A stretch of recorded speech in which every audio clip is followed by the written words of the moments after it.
Welcome to a Foxy Tech Tips tutorial on setting daily activity goals on Oppo smartwatches. If you find this tutorial helpful, please consider subscribing to my channel and liking the video. You do this from the Heytap Health app, so open up the app on your phone. Tap Manage in the bottom right corner. Then tap Workout and Health from the menu.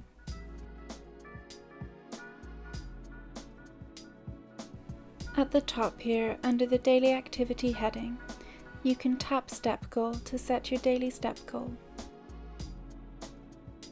Choose the step goal that you would like, then tap Save. Now tap Calorie Burning Goal to choose how many calories you would like to set as your goal. Choose your calorie burn goal and then tap Save.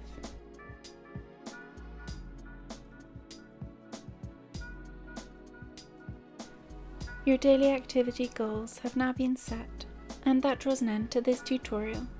Please like the video if you found it helpful and subscribe to Foxy Tech Tips for more Oppo Watch tips and tricks.